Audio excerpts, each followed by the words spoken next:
All right, so in this screencast, I'm talking about reflection and then also Snell's laws. I'm trying to derive Ni of sine theta I equals Nt sine theta t. And also seeing how we can get the law that angle in equals angle out for reflection. So chapter 3.1 starts us with this image right there. I drew in a few things that will help us. First of all, there's several things going on. First, we face for the first time in this course, we are exposed to an interface. Ni is different from Nt. If that were not true, it wouldn't be an interface. So that is what's going on there. There are three vectors. There are three light vectors, Ki, Kr, and Kt. And each of the rays, and then I make a note here, but they're actually not rays since we're making the plane wave assumptions here, which will come into play later, have an S-polarized E field and then a, which is perpendicular to K, and we can see that our S is actually going, that would be into the page, excuse me, yes, so the S is going into the page, and then the P is going perpendicular within the YZ plane. And obviously, the x-axis is going in and out of the page. So anyway, that's what we've got going on in this picture here. But so simply using this diagram, which is pretty universally generalizable. What we've got is we can calculate for the ki vector, and I did that simply, and then I checked it with the book, and I'm right. So just to show you with ki, first of all, we are using the z hat direction. That's this one. So cosine of this angle z hat plus sine theta in the y hat direction. The only so it's cosine z plus sine y for each I, r, and t, with the exception of the r, and we're going negative in the z hat direction, and that's obvious because we're reflecting backwards. But otherwise, it's the same pattern across. And then we can calculate from that picture the S and P electrical fields. As I said, S is skipping out of the page, and P is poking within the plane. Okay, so then the plane wave equation, that's where we go into that. No, we're not rays, we're plane waves. So the plane wave solution is E vector E equals E sub naught e to the I kr minus omega t. And then, okay, what do I've got here? Oh, I just saw that. There's a slight typo there. That's a p. So e to the I. So the p field, electric field of that form of the p is cosine y minus sine theta z. All of that. Now, I drew a little picture here, and let me see if this can make some sense. So we're trying to get, let me copy that, copy, paste. Okay, there we go. So why is that? Well, we have to use angular symmetry to arrive at that. So this angle right here, that's theta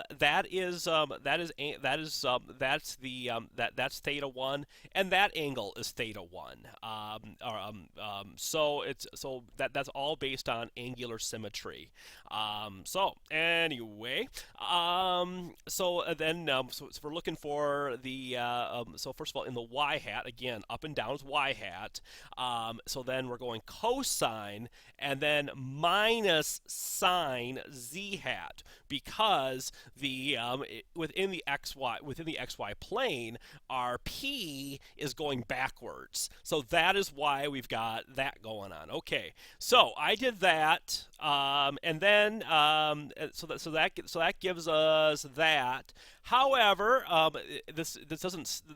There's one little other thing to this that I didn't discover until now. Well, actually, I knew that, but I finally understand the importance of it, which is that R again. So is just what we is the radius of that, or so the length of that k vector is for incident is what we just said.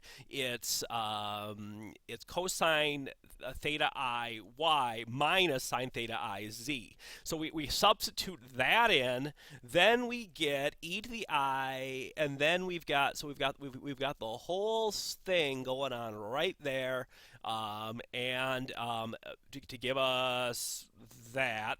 And I just took these out of the book. So my value matches up with theirs.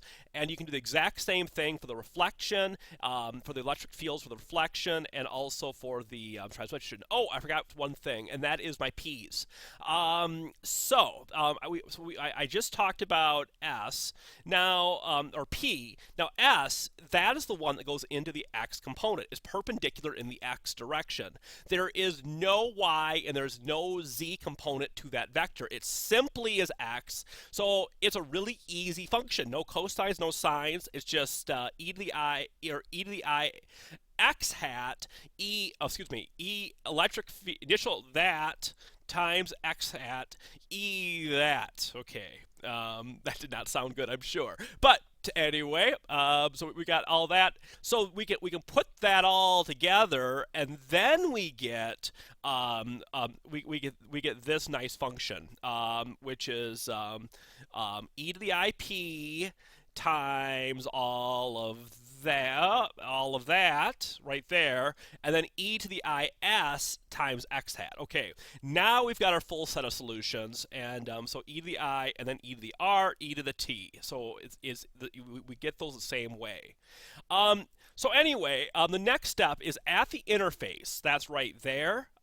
We know that everything, the electric field on the left has to be the same as the electric field on the right. So that means that, and this is where I was confused in my first submission, which I was using transmittance to say that, well, EI has to be ER plus ET. Well, that's true for transmittance, but not necessarily for power, I should say. So the power in has to equal reflected and transmitted. So, anyway, but that's not true for electric field. We've got have the same electric field here as we have here. So knowing that, and knowing that we're going to say we're just going to arbitrarily pick our z to equal 0. So that right there is 0. Combining that, and then now we're using what the textbook calls the boundary condition. It did all of that in one nice step in the book, which it likes to do. It likes to do lots of stuff in very little explanation. But that then gets us down to here, and that we're adding. So we're saying in plus reflected, the left hand equals the right hand.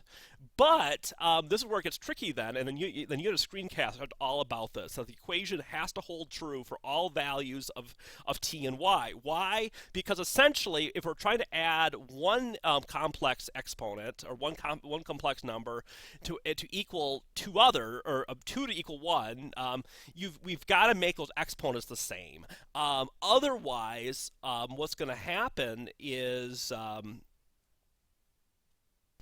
otherwise, we just can't.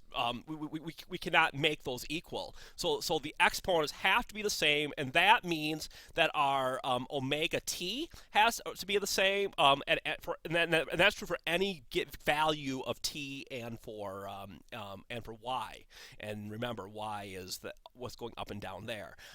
So they have to be the same, which gives us, first of all, because omega is the same, it means colors don't change, which that is reflected reflective of everyday life experience, that we shine a light and the light that bounced back at us is never different, which would be kind of cool if it were true, but it's not mathematically possible.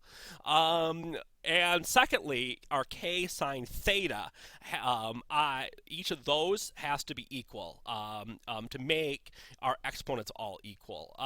So therefore, okay, so what that gives us then is, and we know, and then we also know, we learned this back in chapter 2, that k equals n, index of refraction, divided by omega c. That's an identity that we got from there. So we plug all that in to, so we plug in our value of, for our k, which is that. So what I did that exactly for here, substituting in for k. And we know then that because our omega, and obviously the speed of light's the same in every frame. It'll be kind of cool if it weren't, but c is always c, even though it may not look like it's traveling the same. C still is c. So anyway, we those all cancel out. So we end up with the index of refraction I, so ni sine theta I equals nr sine theta r equals nt sine theta t, which is Snell's law. Now, actually, Snell's law would take that part out, so it's actually n1 sine 1 equals n2 sine 2. And as far as why I took that r out is because obviously that's true, but the deal is that n is always the same in reflection. See, so if we're on the left side, we're not changing. We're not changing our index of refraction. So therefore, since ni equals nr, sine theta I has to equal sine theta r, and hence theta I has to equal theta r. So that gives us then our angle in equals angle out.